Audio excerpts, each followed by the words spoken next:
All right, test review. The Unit 1 final exam, Unit 1 Test 2, as I might call it. We begin here with the table. And what I want you to do on this first slide, I want you to think everything without a calculator. So we're going to do some problems calculator, some problems without. This is one without I want you to look at. Here's some data given to you here in this table. First question asks, what kind of model would best describe the data? And when I say what kind of model, we learned about this last class, there are different options you could choose. For example, it could be a linear model. It could be a quadratic model. It could be a cubic model for this first test. Those are the type models we've had that we've dealt with. We've dealt with polynomials. What type of polynomial is given here? So let's say we don't have a calculator. How could we figure out what type of model is given to us?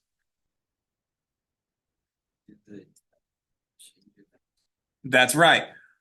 Change of x's, that's actually the denominator. It's the change of y's divided by the change of x's. Someone else, what is it called if you find a change of y and divided by the change of x's? What are you finding? Slope, which is another name for AROC. We're finding our AROC. If you're ever looking at a table and you're not allowed to use a calculator, you begin by finding AROC. Always, always, always find your AROC. So extend your table here. I'm going to go ahead and just draw this across. And we're going to begin by finding AROC.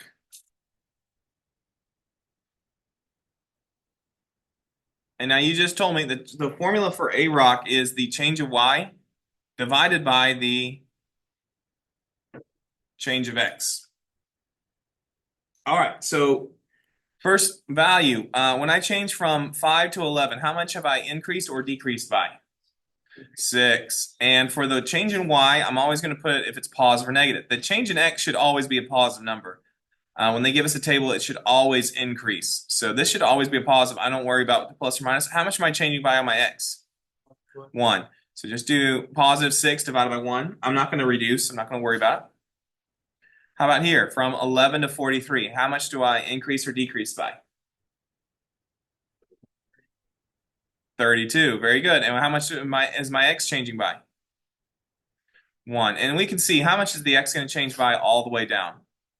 1. So I don't need to keep doing that. That's going to be 1 all the way down here. That's always going to be 1. The y's are changing though. How about this time? From 43 to 131. 88, good number. That's it. 88. Okay.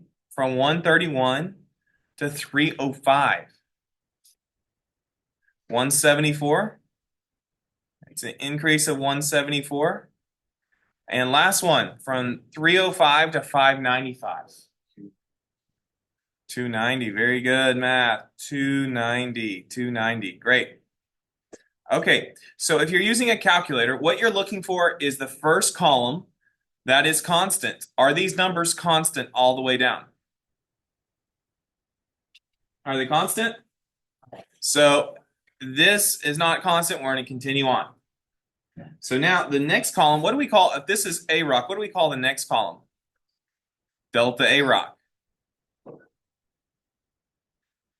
Which for our class, we can just do the change of AROC, but technically it should be the change of AROC divided by the change in x again is technically what it should be. But for our class, I'm going to do just delta AROC. That's technically what you should do, but I'm just going to do delta AROC instead. Okay, so how much am I changing from going from, and these are all divided by 1s. I'm going to keep the denominator just in case it wasn't a 1, it would be the same math. From 6 to 32, what are you increasing by? 26. Okay, how about from 32 to 88? How much are we changing by?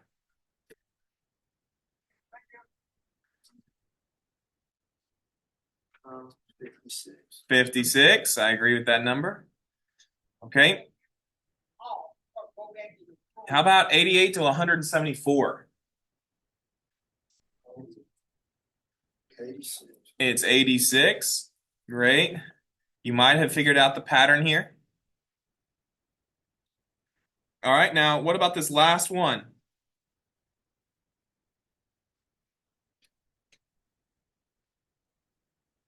It's going to be 116. over 1. And so what you ask yourself, is this column constant? Is it constant?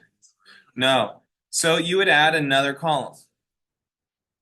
Now this last column, we don't have a title for it, but on this, we're going to get our constants. What am I increasing by every time here? 30. We're increasing by 30. Each one's increased by 30. You could do divided by 1. I'm not really worried about that. If you'd like, just to stay consistent, I'll do it. But when you're doing this by hand, I wouldn't even worry about reducing. I would just leave them like this. So because these are constant here, this round right here, if this is constant, if this column is constant, then what it means is this column, A rock, is linear. So if this column is constant, then this one would become linear in nature. This column, whatever equation would make up delta A rock, would be linear. A rock itself would be quadratic. It just gains a power each time. So constant means 0 powers. Constant would be x to the power of 0. Linear means x to the power of 1. Quadratic means x squared. So this one would be x cubed. This column comes from x cubed. What do we call an x cubed equation? Cubic. This first equation is cubic. So what type of model would best describe the data? And doing this without a calculator, we'd find out it's a cubic function. A cubic model. So how did I do that? Because I went to the very first column that was constant.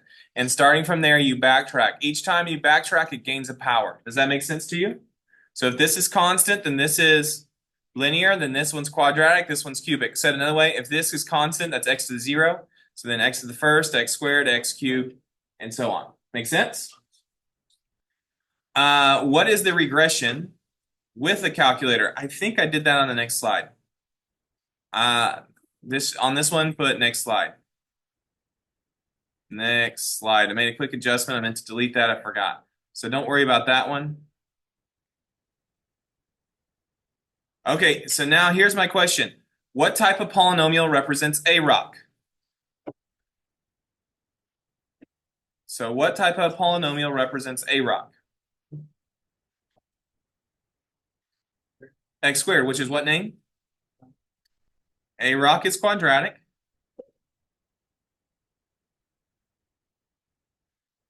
So which type of polynomial model, I should say? What type of polynomial model represents A rock? What about delta A rock? What is delta A rock represented by? Linear.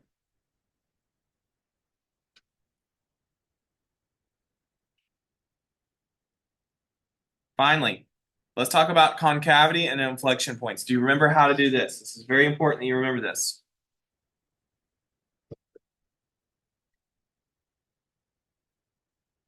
There's like an unbreakable chain. The unbreakable chain goes like this. I'm gonna write it down here.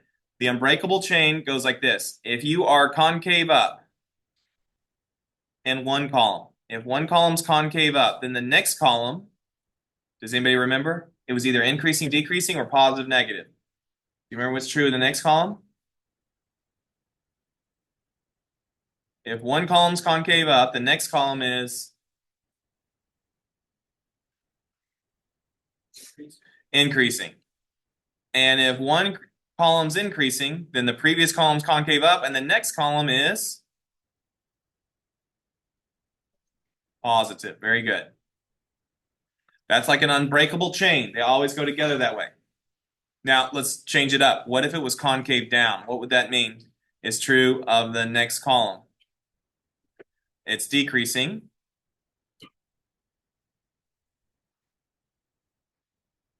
And the column after that would be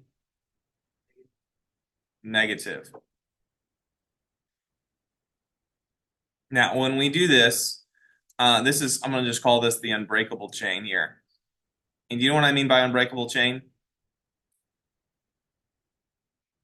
These always go in order. You can't break them apart. One's true, the others are going to be true as well. Starting from column Y. Okay, so now Let's come over here. What they would be asking us, any concavity or inflection points, I should say on Y. That's what I should say on Y. So here's how you could do this. So if you want to know about this column Y over here, what I would do is I think it's easiest to go 2 columns over, because if I want to know if there's any concavity here, then the next one is if it's increasing or decreasing. But the easiest one is to look at the next column. Is it positive or is it negative? What can you tell me about the values in here on delta A rock? These are all positive. So I started here because the unbreakable chain, I want to talk about Y. So if these values are positive in this column, what does it mean is true right here in this column? Increase. Then these must be increasing. And you can check the numbers. Do the numbers increase as we go down the list? From 6 to 32 to 88, 174, 290, are they increasing? Then you know what that means is true about column Y? It's concave up.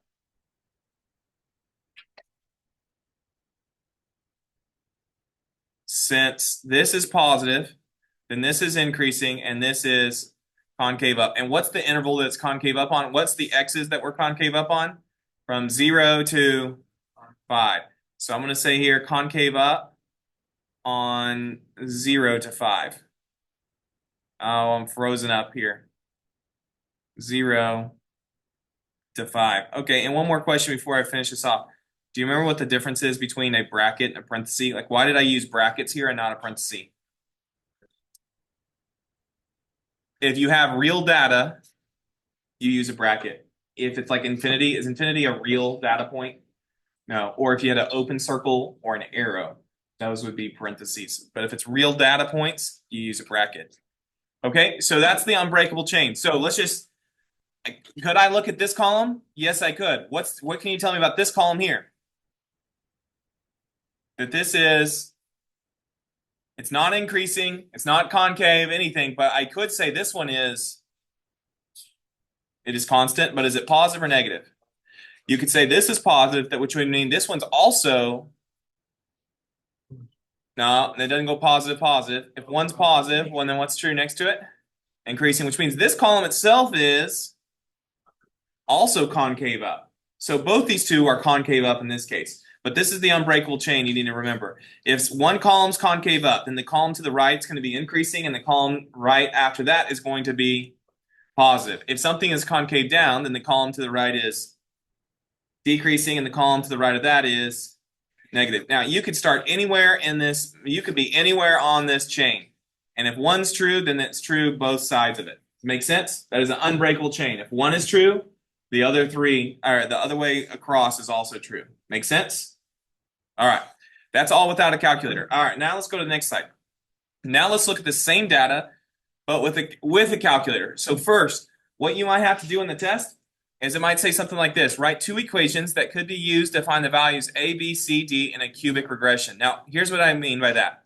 The way it's actually going to be written in the test is they will show you the example.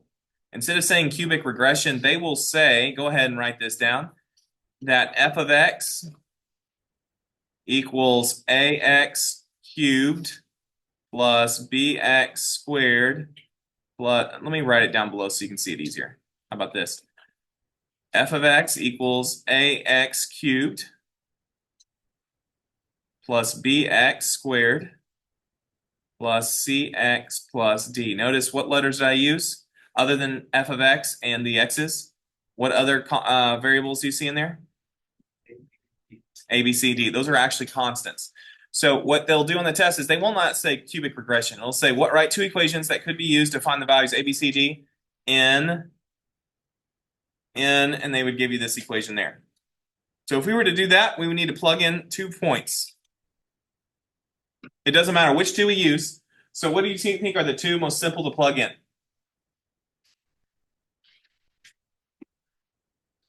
0, 5. How about 0 and 5? Let's plug this one in first. This is going to be our first point that we're going to plug in.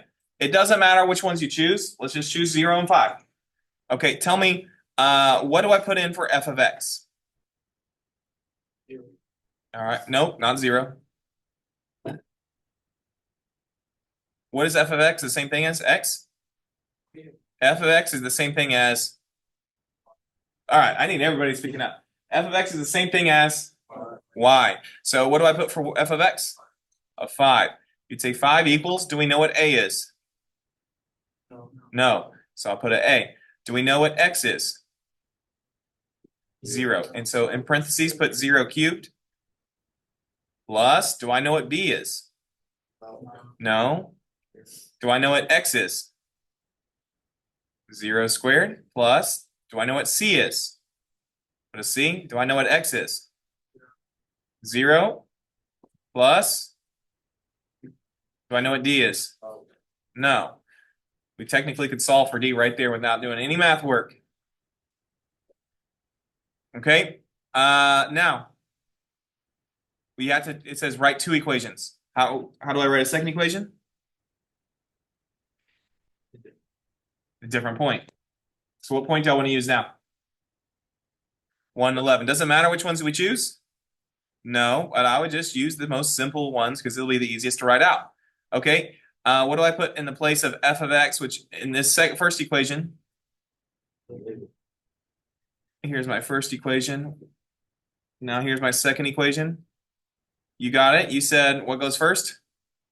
11 equals, what do I put for a? A. What do I put for x? 1 cubed plus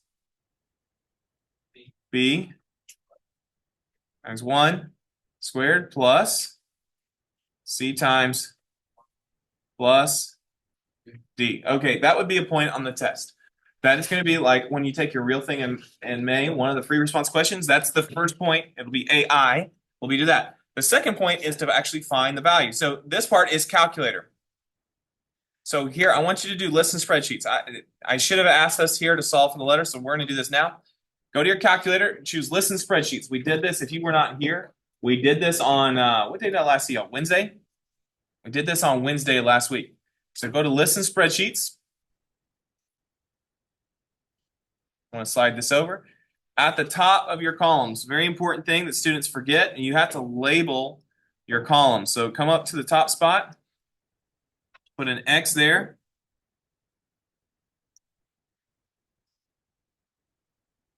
And a Y here.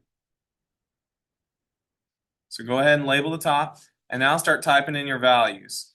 0, 1, 2, 3, 4, and 5. 5, 11, 43, 131, 305, and 595.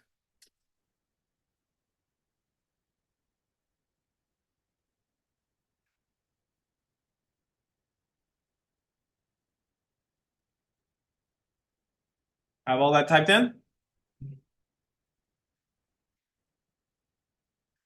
Okay, we know what type of regression we need. What type of regression do we need? Cubic. So you press menu for 1. After you type in all that data, by the way, you can't have a cursor. So like if you're clicked on a value and you can see the cursor, like if you can see this cursor, usually it's flashing. I don't know why mine's not flashing. You just need to move it so the cursor disappears. Then you'll be good to go. Press menu, 4 for statistics, 1 for stat calculations. Here's our list of all the different types of equations we can choose. Which one are we actually taking on this one? Cubic, number 7. When you choose cubic, it's going to ask you for the X list. This means what is the title of your domain column? Now, what is our title? X. Easy enough. Put an X. And what's the title of our Y list? Y. Make sure you pay attention to where your calculator is saving the values. You're gonna end up needing those on the test to solve for other stuff. So mine is saved into F1. Take a note of where yours is saved to.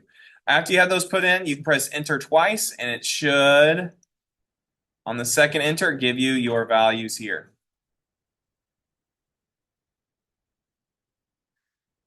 Now this one, technically on AP, you can just cut off after 3 decimals. I'm going to go ahead and round this because it makes my values much more easier. What's our value for A here? 5. What value are you getting for B?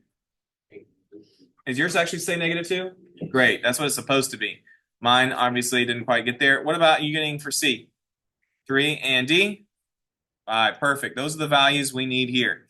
So I'm going to come back over. And right underneath, if you have room, or just write it in that first box somewhere, you will have to do this. This would be a second point on the test. You will have a free response where you're expected to do this. And if you can write the two equations, that's 1 point. It's like one question, right? If you can find these values, that's a second point. What'd y'all say B was -2? What'd you get for C? 3. And D? 5. We could have actually figured that out right here. Because 0 cubed times A is 0. That's 0, 0. 0 plus 0 plus 0 plus D is just simply D. So D equals 5. Could have got that right there. But those would be the values. So we wrote two equations. That would be 1 point on the test, just so you know. This right here would count as 1 point on the test. This right here, those values would count as a second point.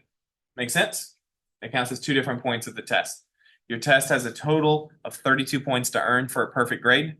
That would be 2 of them. Okay, next. That would be like AI, and this is AII. That makes sense. This would be like AI, and this would be AII, if that makes sense. Okay, now, what is the average rate of change on the interval 1 to 3? You need to remember the formula. What is the formula for average rate of change? A lot of people did that on the test and got it wrong the first time. It's not actually change of x's over change of y. Try again. Oh, wait. Change of y over Change of x. change of x. That's it. Change of y over change of x. It's always rise over run. Think about rise over run. Which variable is rise, y or x? Y. Which one is run? It's rise over run. Okay, so we're going to change our y over change of x. So this time I'm going to look at 2 different points. I'm going to be looking at this one here in blue. So for this delta A rock, I'm looking at this point and this point. Those are the 2 points I'm looking at here. So how much do my y's change? Well, let's just write out the formula so we have it complete. It's 131 minus the 11. You do the second one minus the first. And then for x's, it's going to be 3 minus 1. Let's simplify. What's 131 minus 11? 120. And then you could use a calculator in this section if you need to. What's 3 minus 1? 2. We are almost done. 120 divided by 2 is 60. The A rock is 60 on the interval 1 to 3. That's my answer there. If you came up with that answer there, guess what? You get a point. Now this I want to show you. According to the model, what is always true of the A rock as the interval increases from 1 to 3 to 1 to k, where k is greater than 3? According to the model, this is talking about part A here. This model is from part A. From, what I mean by part A is over here, these values. From A, I. So let me show you this. According to the model, what is always true of the A rock? So come to your calculator. And I want you to add a document with me. Do you remember how to add a document? What buttons we pressed? Press Control Doc.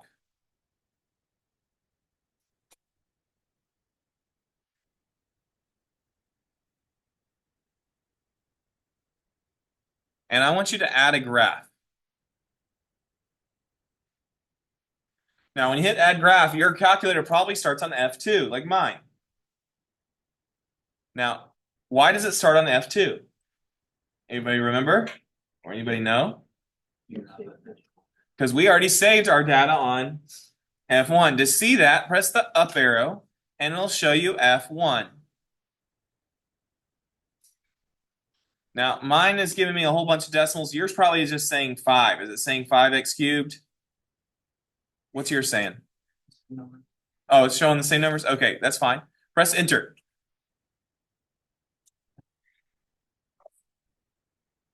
Now, you have a graph like this. Now, I want to be able to see these y values. I can see these x values, but I want to see the y value. So what's the largest y value I have here? 595. Let's just pick a bigger y go up here, click the y-axis. Let's just pick a number that's a little bit bigger than 595 to make sure we can see the whole graph. What's a number bigger than 595? How about 600? You could have done 1,000. You could have done whatever. That's what I want you to look at. Now, the question is, what is true about A rock from the interval as the interval increases from 1 to 3 to 1 to k? Like, we want to know what is true about the A rock versus the model. So I want you to think about this. I'm going to add an A rock here. And here's how you do this. This is a very important equation to know. Once you know this is your slope here. Once you know it, what we're going to do is use point slope. So I'm going to use point slope, and I'm going to write the equation of the line on this graph. And I want you to see this so you can figure out what's happening here. Now, the slope, how you use point slope is you write the equation like this. You put y equals your m, and then in parentheses x minus x1, that's because inside's a liar, plus the y1 on the outside. So what we're going to type in the calculator is this, y equals, now slope is rise over run. What is the same thing as rise over run? Someone say average rate of change. Average rate of change. What was our slope from part B? 60. Okay. I'm going to call this part B here. And this is going to be part C. So if this is A, that's my slope. This is from B. Okay. Now what you would do in the calculator is x minus, and I'll pick a point. I'm going to pick the 1 and 11. I'm going to pick that point, 1 comma 11. That's my point that I'm plugging in here. Now, what you do is you do the opposite of x, because x is always a liar. So what's the x on the point? Which one? Is it 1 or 11?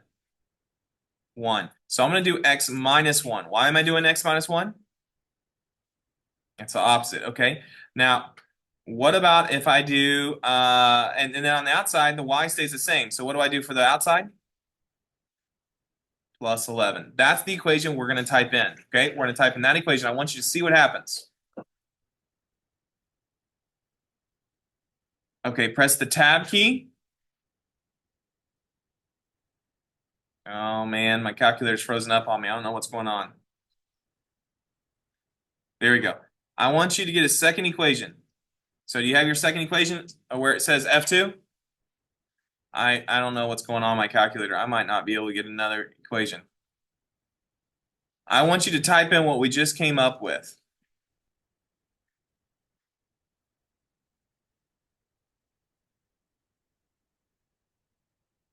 There we go. Well, I say that mine might be possessed. There we go. No, what is going on? Okay, I don't know what just happened, but there we go. So press the tab key and have F2. Now let's type in that equation. What was our rise over run, our A rock that we found? 60. In parentheses, I'm going to do x minus and one of the two values, which I'm going to use the first point. It was the easiest. So I'm going to do a -1 because the true x value is +1. And then the y value was 11. Now press enter on this. Now when you look at this graph, this right here is the A rock. It's a straight line. Remember, A rock is represented by a straight line. Every function I give you in my class is going to have a curve, but there's the A rock. This graph intersects it at 2 points. Now, this should be no surprise to you, but I want you to see it anyways. Now, go to your calculator, press Menu, and choose Analyze.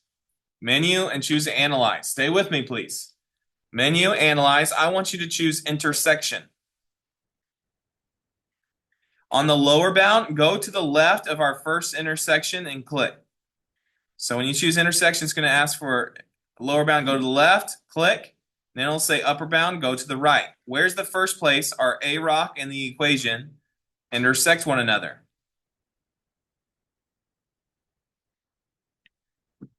What are you getting? Is everybody getting 1 and 11? Like you should be? You following me?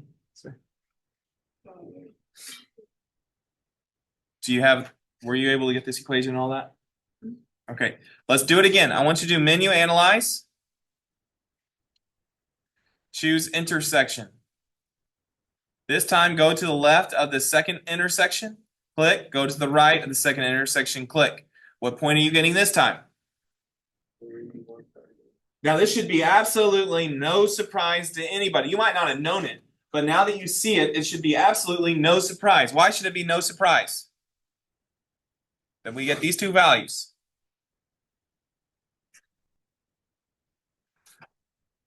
When I look over here, what points did we choose for A-Rock on part B? What 2 points did we choose? 1 and 11 and 3 and 131. Now look back on your graph. What is it saying are the two places they cross? Okay, so definition of A-Rock. The reason I wanted to show you this is I wanted to remind you. A-Rock, what it does is it puts a straight line on a curve. Does a curve actually have a slope? Come on, everybody speak up. Does a curve have a slope? You've heard me say that 100 times this year, whether it does or not. Does a curve have a slope? No, but you know what it does have? We can find an average rate of change, which is like a slope. So when I put this, what it does is it puts a straight line on the graph.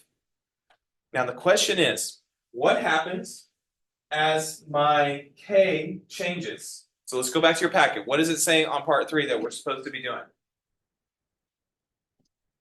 According to the model, what is always true of A-Rock as the interval increases from 1 to 3 to 1 to K, where K is greater than 3? So what number is changing on my interval? The first X value of 1 or my second value of 3? 3. And what's happening to the 3? Okay, it's being replaced by K. What is always true about K? It's greater than 3. So my interval should be getting bigger and bigger and bigger. So here's my question for you. According to this, what would always happen to the A-Rock as your K value gets bigger than 3? As this part value gets bigger than 3, what would happen to my A-Rock? Would it always stay in the same place? It would increase. Why would it increase? What are you seeing? Because as this graph, as X increases bigger than 3, what's true of the function in black? So, I mean, what's happening to that graph? Is the graph itself increasing or decreasing? So as your A-Rock would increase, if you were to follow that second point and that point were to move, what would happen is my A-Rock would keep increasing, increasing, increasing. Are you following that? So just to show you one, I'll just do one extra just to follow. What if I changed, for example, what if we changed our 3 value to become a 4? What happens to your A-Rock if you go from 1 to 4? So I would have 305 minus 11 over 4 minus 1. What happens to my A-Rock? Just what number do you get?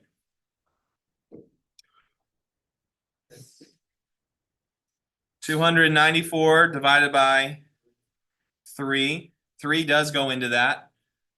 3 goes into 29 9 times, 98 times. This is a slope of 98. What happened to my A-Rock? A-Rock always increases. A-Rock increases as K increases. Does that make sense to you? Why would this be the case? Why would A-Rock, this is why I'm showing you visually. Hey, y'all, some of y'all are just looking around like, what am I doing in this class? I don't belong. Hey, listen, I honestly could get freshmen in here. And if you're paying attention, a freshman could grasp this. This is not AP level stuff here. This is not AP crazy level stuff. So pay attention. You can get this, but I'm looking at your face and you look like your day's like, oh, there's no way I'm figuring this out. If you think that, you need to go back to 8th grade. You can figure this part out. If on this line, if I increased my interval from 1 to 3 and to a bigger number, say 1 to 4, what has to be true of the A-Rock? It would increase because, I'm going to type it in. What was my new, was it 98? Was that my new slope? Yeah. Because when I increase the A-Rock, when I increase the interval, my new value, why is it had to be black?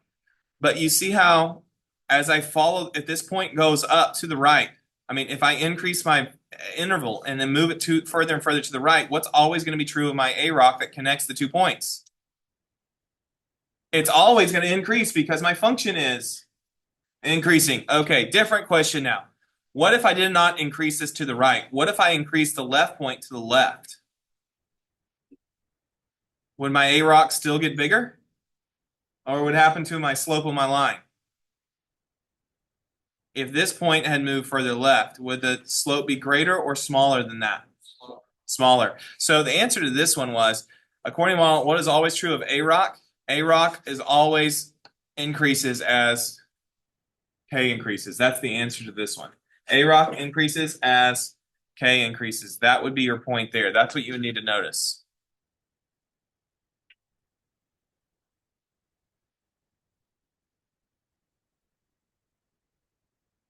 So you need to be able to graph and make observations about the AROC, what's true of it. AROC can be represented by a curve or a straight line. What represents the AROC? A curve or a straight line? A straight line. The functions you deal with in my class are going to curve. AROC is going to be a straight line. And you just connect the 2 points that you used or that were given to you with a straight line. Make sense? All right. So we spent a lot of times on these first 2 slides. Let's now jump over. We're going no calculator here. Okay? No calculator. It says this, factor this function. If you had to factor that, what type of factoring would you use to try to factor this function? X method, I agree. Let's do an X method. We would label X method with the letters A, B, and C. First question, make sure everyone's tracking. A, it just looks like an X squared, but A, you don't use the X, you don't use X squared. What do you actually say A is? 1. What do we put at the top of our X? Negative 48, because it is A times C. Okay, what do you put at the bottom of your X? 2. All right. We're looking for factors of 48 that add up to 2. All right, you already got the values. If you did not know, you could just write out the list. Like you could have a 1 times a 48. You could have a 2 times a 24. You could have a 3 times a 16. You could have a 4 times a 12. 5 does not go in, but 6 does how many times? 8. That's my whole list right there. Now you would ask yourself, which of these could somehow combine to give you a 2? 6 and 8. Those are the only ones. These would not work. It has to be a 6 and 8. None of those work to give you a 2 somehow. But a 6 and an 8 does. I'm going to put 8 first. How do I make it become a 2? -6. A -6. Now I put 8 first because I knew it was going to be 8 minus 6. Good with that? So am I done right there? No. To actually factor it, you would write it as, how would you write it? Okay. And the order doesn't matter, so I'll leave it like this. Now, these 2 equations, guess what? Are these 2 equations equal or not equal to one another? Wrong. Try again. These 2 equations, are they equal or not equal to one another? They're equal. Mathematically, these are one and the same. So why do we have different forms? Different purposes. This one, you could tell me the degree. What's the degree? 2. This is the degree. That's the purpose. Well, that's one of the purposes of standard form. You could tell me the y-intercept. -48. What's the purpose of factored form? Zeros. What zeros does this have? X equals -8 and +6. That's the purpose of that. Now, it says draw a quick sketch and label extrema. So let's do that. Quick sketch. Doesn't have to be anything fantastic. We know we're going to have a 0 at -8 and +6. I'm not going to draw the hash marks because it just says a quick sketch.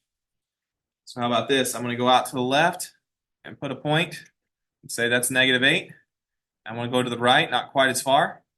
The point, that is 6.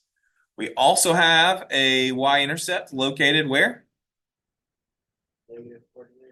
We're gonna call that negative 48. If something is a x squared at the leading term, let me go ahead and write it out. If your leading term is x squared, what shape will the graph be? It's a parabola. Is it a positive parabola or negative parabola? Positive parabola. So now let's draw yourselves a parabola on there connecting those 3 points. Parabola that connects those 3 points.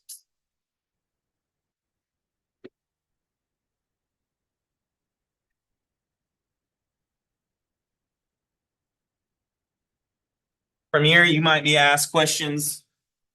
If this is f of x here, you might be asked questions like, where's the graph? Some possible questions include this. Possible questions you need to be prepared for. What if I said, where is f of x greater than 0? On what interval is f of x greater than 0? What if that was your question? What would you say the answer is? Negative infinity, comma, negative 8. Brilliant. Now, if it's greater than 0, do I include the negative 8 or not include the negative 8, the 0? If it has to be greater than 0, do I include the 0? You do not include the 0, so it'd be a parenthesis. I don't include it because it has to be greater than 0. It can't be equal to 0, it has to be greater. Okay, is that my complete answer? No, union. 6. Perfect. Okay, what if I asked you, how about this one? So we get to see both symbols. What if I said, where is f of x less than or equal to 0? What's the answer now?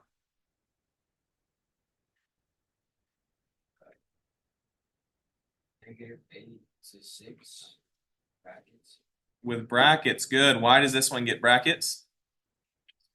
Because we include 0, not only the negative portion, not only this negative portion in here, but we would also include the point.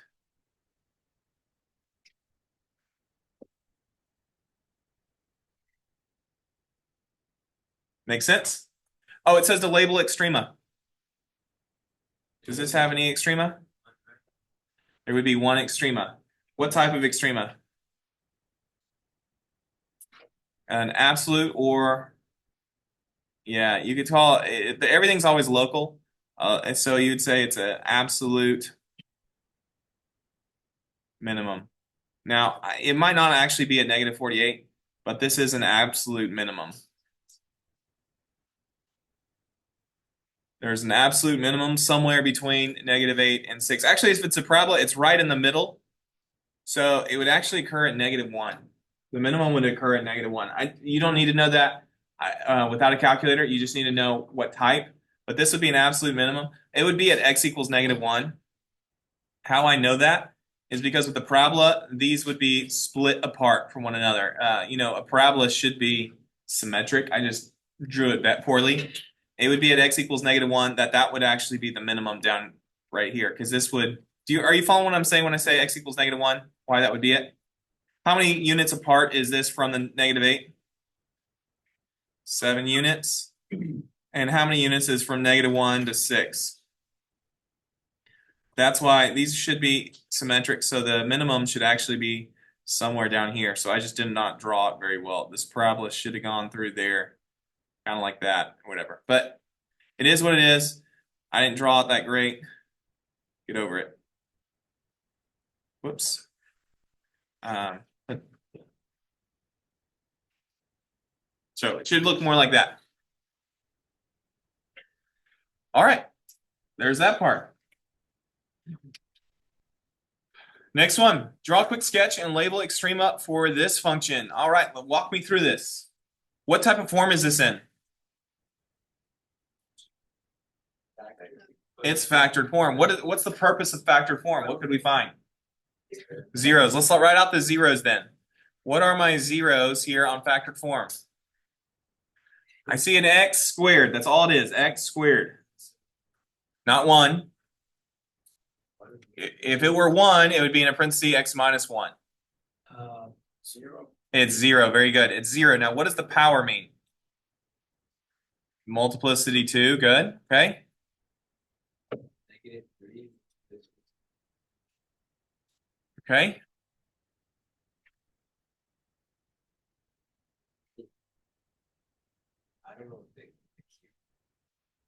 So is it 8? Negative 8? And you would say M3? Yep. And finally, 8. And do you have to do an M? No. Count them up.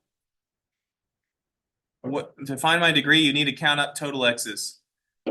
How many, remember this counts as 2, this counts as 2, 2, 3, and 1. How many total x's is this? 1, 2, 3, 4, 5, 6, 7, 8, 9, 10. I agree. Degree is 10. So also looking at the equation, is it positive or negative, these factors? You're looking only at the x's. Do you see any negative x's whatsoever? Negative x's in the factor form, not the zeros.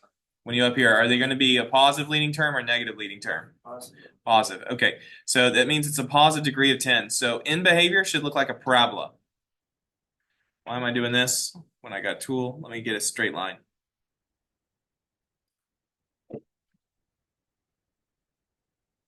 So what 0 is furthest to the left? I'm going to go in order. What's the 0 furthest to the left? Negative 8. Okay, we'll put that negative 8 there. Which one comes next? Negative 3. I'll put that about right there. Which one comes next? 0. 0. What comes next after that? 5. And finally, 8. Now I want to make sure everybody's tracking with me. Because my degree is 10, this will be parabola shaped on the outside. The end behavior will be like a parabola because it's an even power. Everybody follow me so far? So come to your outsides, draw it going up this way and up on the negative 8 as well.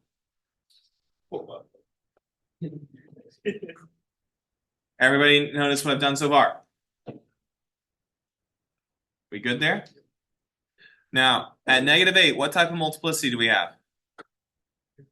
Cubic. That means it should make an S curve on that spot. So I probably need to move this just slightly. We're going to make this an S curve. So an S curve should come through like that. So make it come through like an S curve. Now what's going to happen at negative 3? Balance. It will bounce. So it's going to hit a negative 3 and just bounce right back up. Or bounce right back down, I should say. Okay, now what's going to happen at 0? Bounce. Now if you're drawing it properly, should my next minimum be lower or higher than this minimum? Do y'all know? It should not be as low. Do you know why it should not be as low? Shorter distance. That's right. How many units apart is this? 3. How many is this? 5. So this one should be deeper. Okay, so this bounces again because it's a multiplicity. Okay, next one. 5, it bounces, and this should be the same exact depth because this is how many units apart here from here to here? 5 units. Since this is 5 units, and this is also 5 units, you know what you could tell about the zeros, or the depth, I should say? That should be the exact same depth.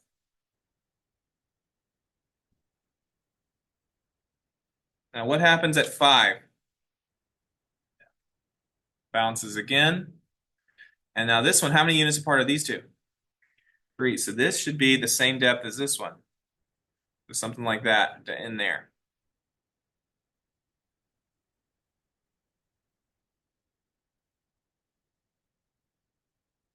So labeling this out, this is what the graph would look like. So if we wanted to label some points, these 2 points would be what type of extrema? Would they be local or absolutes? These would be absolutes, also known as global.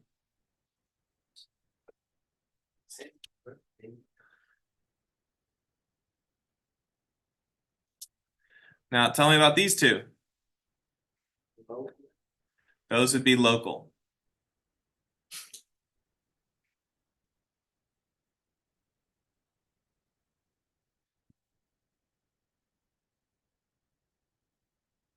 Does it matter which word you use, global or absolute? No, it doesn't. So you could use absolute, you could say global. Man, everything's getting crowded in here.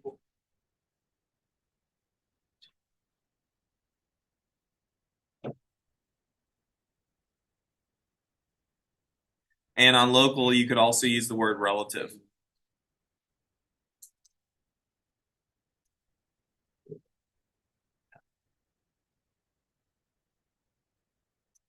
All right. So the absolute, those are further down because the zeros are further apart. These two zeros were closer together, so they would not be as deep. That's why it would look like that.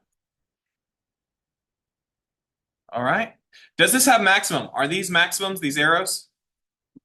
No, maximums don't exist on that. Very good. All right, going to the next one. Now on this one, I printed it for you. Here's the deal. I know on you're not going to be able to move this around. I'm going to move it around so we can make some observations. So let's do this first one that you have, your interval from here to here. This says, how could we describe what is happening on the interval? On this interval, remember, interval always means what type of values? X values. On this first interval, what could you tell me is true about the function? Is it increasing or decreasing on this interval? Decreasing. So let's go ahead and put this in. This first interval is decreasing.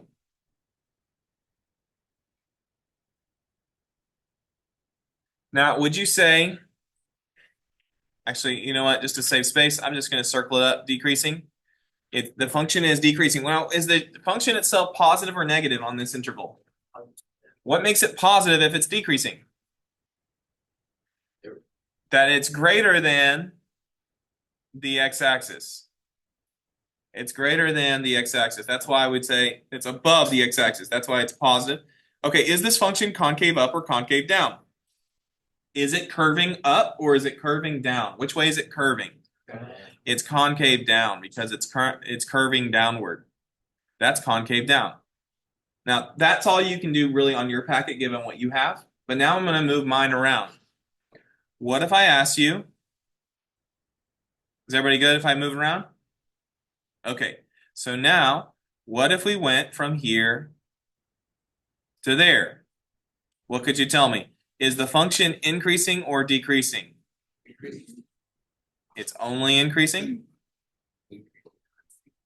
It's increasing and it's decreasing. It's doing a little of both because overall, its AROC is, remember, AROC would mean if you connect the 2 points.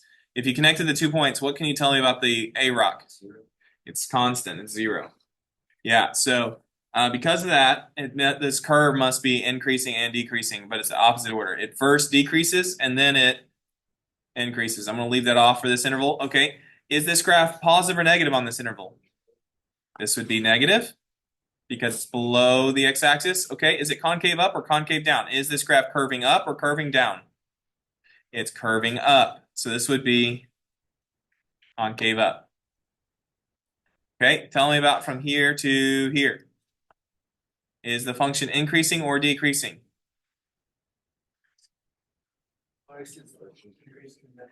Again, it's doing a little of both. Doing both. I should add the word over here, both. How about that? I'll put both. This one is increasing and decreasing. Okay, is it positive or negative? Positive. Is it concave up or concave down? Is it curving up or curving down? It's concave down. Good. And finally, what about, let me do it from here to here. I'm just going to mix it up a little bit. What if I did from there to there? It is decreasing. Good. Is it positive or negative? Is it concave up, concave down? Which way is it curving? It's concave up. The curve is starting to curve which direction?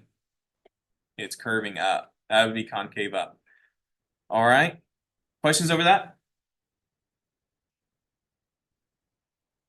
All right. I'll leave it there. Now let's talk about rationals. It says describe the domain, asymptotes, holes, and intercepts for this equation. This is very important for you to remember how all these works. All right, take a look at this equation. What could you tell me first, or what would you do first given this equation? there is a hole. X, just cross out the X and -5. These two? All right, that right there would be, what do we call that if they cross out like that? This is a hole.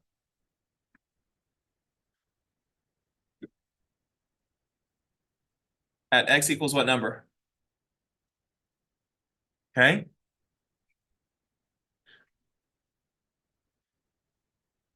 Cross out the one. We get 0 and X plus 3. okay, X plus 2. okay. Is that a hole? Not a hole. Why not a hole? Because you still have an x plus 2 in the denominator, and so it becomes what instead? If it's left over in the denominator, you call it something else. Not a y-intercept, nope. It's an asymptote. What type of asymptote? A vertical asymptote. This is a vertical asymptote. I did write that. Well, you can write it down right now. That's a vertical asymptote at x equals what value? This is not a hole since, here's the y, since x equals -2 is a vertical asymptote.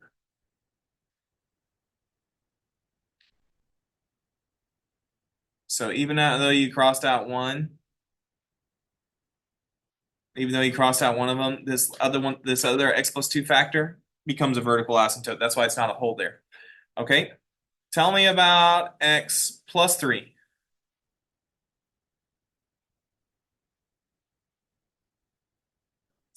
That's a 0. Very good. Anything in the numerator left over, any factors in the numerator left over is a 0. So you would say a 0 at x equals what value? Great. And we only have one left. A factor in the denominator. What does that become?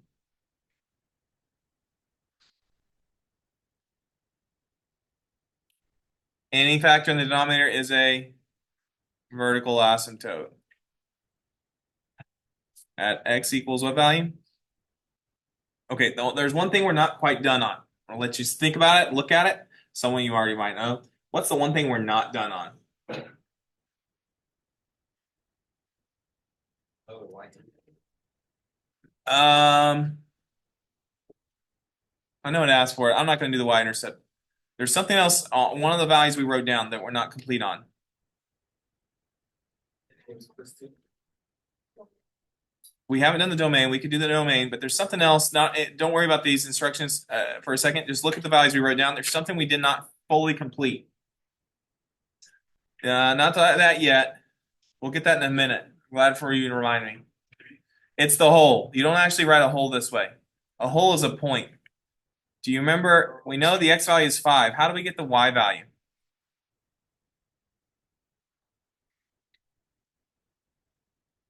Yeah, for your hole, you plug in an x of 5 into the remaining equation. So whatever's left over, what I'm going to do is I'm going to put the y value will equal, you plug in 5 here, so it'd be 5 plus 3. Now that has nothing left to multiply with, so I don't need the parentheses. Parentheses means multiply it, but in the denominator, I'm going to have a 5 plus 2, and then times a 5 minus 3. That's how I'm going to find my y value. What is 5 plus 3?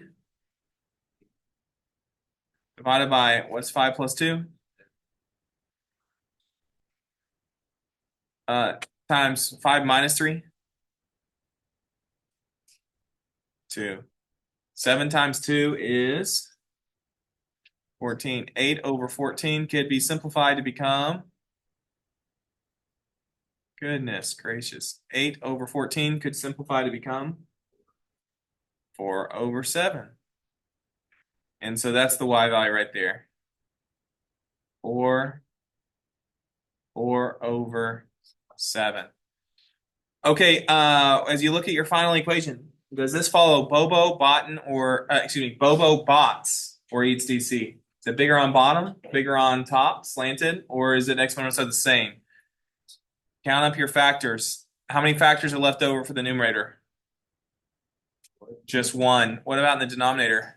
Two. Two. So bigger on top, slanted. Bigger on bottom, y equals 0, or exponents are the same, divide our coefficients.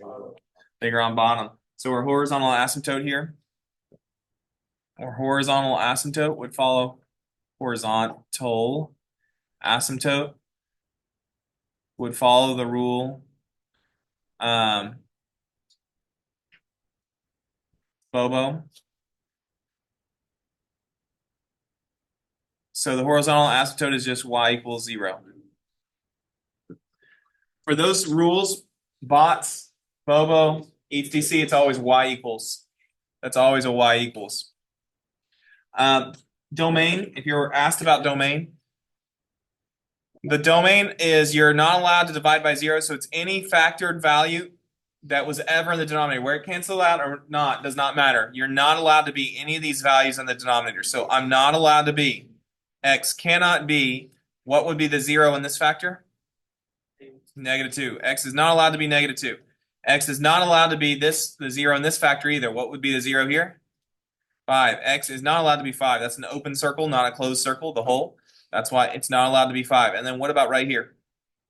3. X is not allowed to be those values. What can X be? Everything else. So that's rational. Remember how rational works. It's very important you know how those work. Go ahead. All right, now I have two more things to look at on this review, and then we'll be complete here.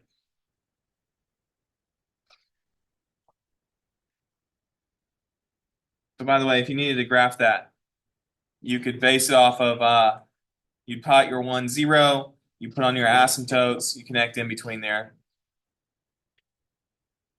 Okay, the last two things we're going to look at is this says here, given the factor of x plus 4, what are the roots for this equation given here? And it says not to use a calculator. All right, help me out. How could we, if this is a factor, what could you tell me about this factor? Could you tell me what does factored form tell you? Zeros. We have a 0. Where's our 0? Now, if you remember what you can do, if you know that's a 0, is you could do synthetic division and divide it out of there. Marcus, can you put that up, please? So what I'm going to do here is I'm going to take my 0 and -4, and I can divide this into this equation to find the other roots. So we do a 4x cubed, or you can just do a 4, plus a 20, plus a 14, minus 8. Leave a space, draw a line.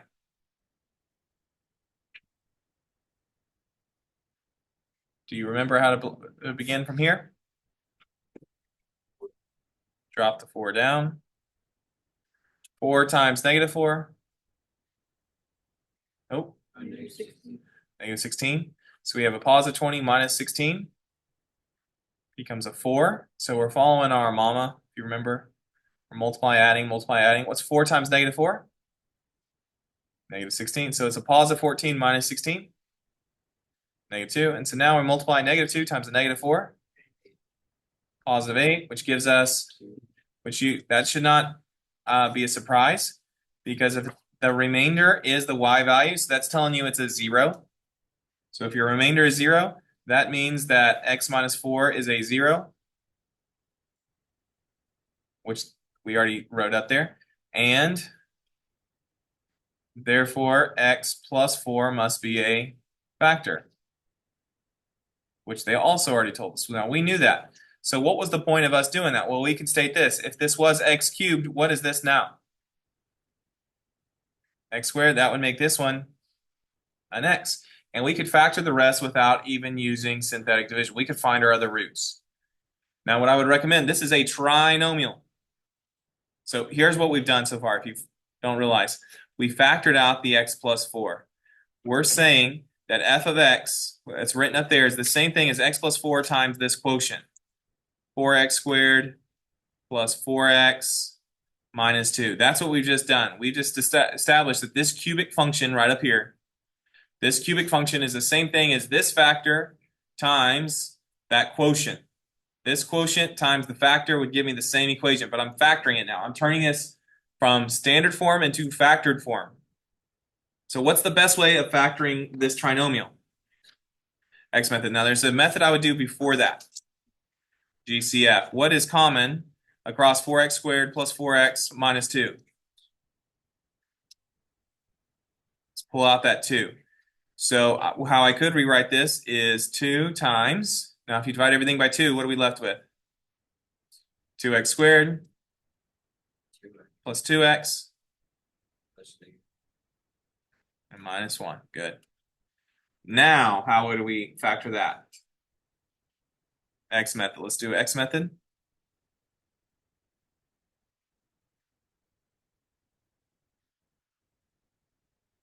This is my new A, B, and C.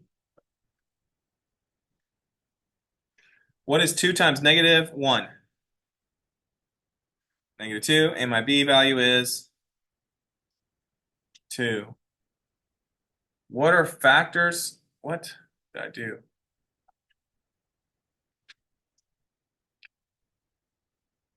This isn't good numbers. Are y'all getting good numbers here? I didn't make a mistake, did I? Say GCF is negative 2. Yeah, we could, but that actually won't have an effect on this. It'd make this a positive 2 and this a negative 2. I'm still running into a problem though. What are factors of negative 2? The only factors of 2 are 2 and 1. Can I make those become a 2 somehow? No. So this would not be rational.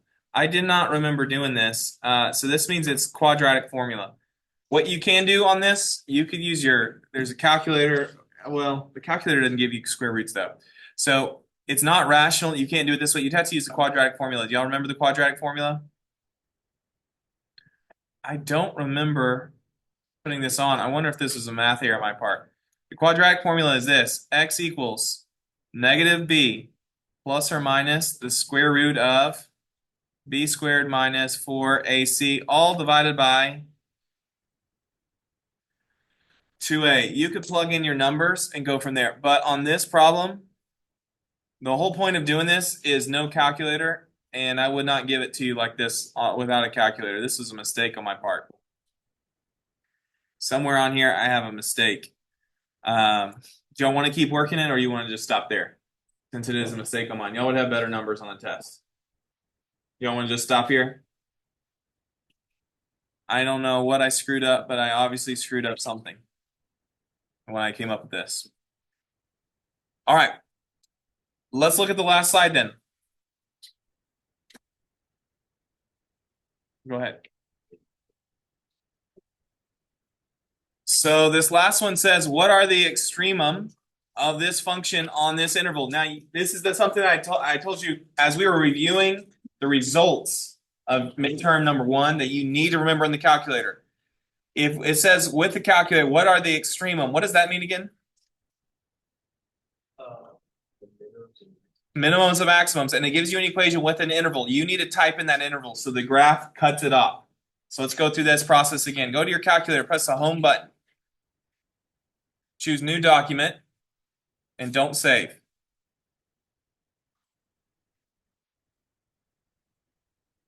Add a graph. We're going to type in this equation. This is actually the same equation. This is great. We'll get to see what our values were supposed to be a moment ago. So we have 4x cubed, 4x cubed plus 20x squared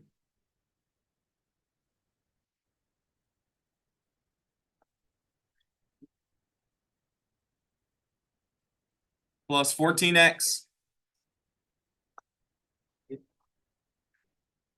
minus 8.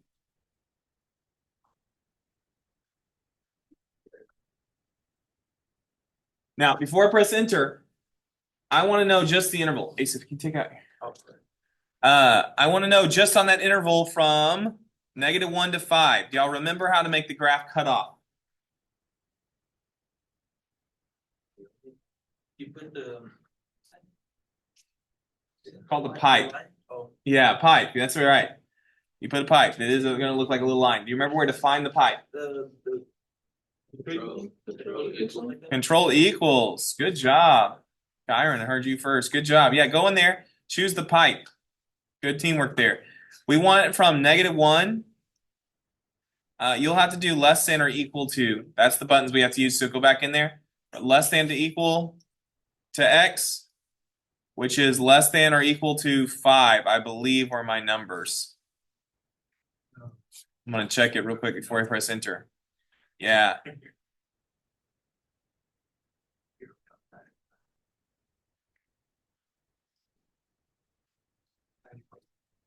Now, after you type all that in, press enter.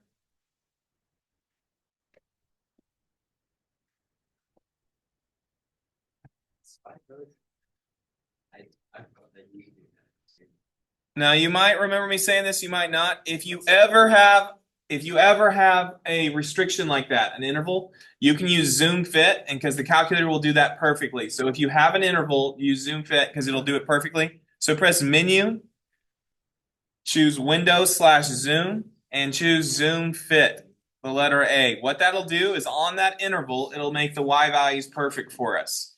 We'll only use that if we happen to have. Good morning, everybody. I hate to interrupt you right now, but I want to remind you, when it comes to extremum, when you look at this, if you have an interval, this becomes a extremum right here because it's not an arrow. This is like a point. So would this be a maximum or a minimum?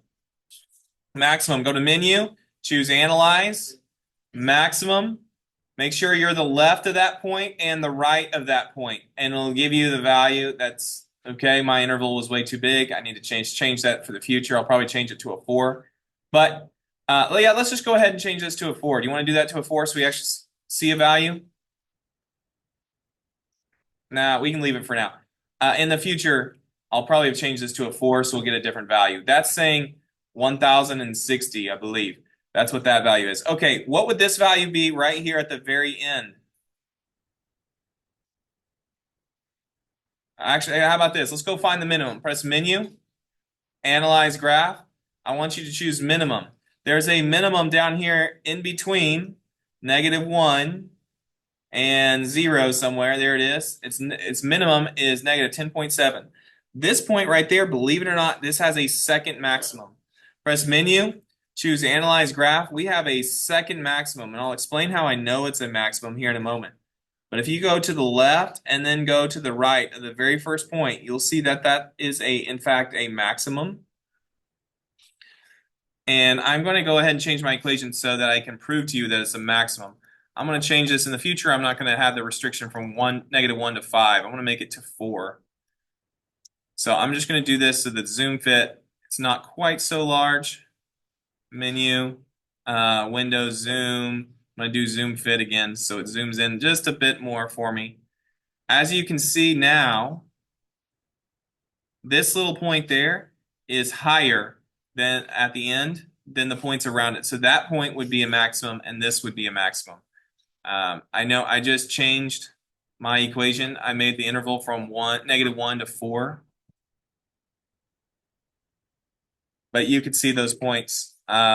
Now that is in fact a maximum, that's a minimum, and this is a maximum. So those are the things you need to be able to do on the calculator. You need to make sure you can do those values, okay? Now that's it for the review. If you want to go to Delta Math, there's a review there. Some questions to work through your skills.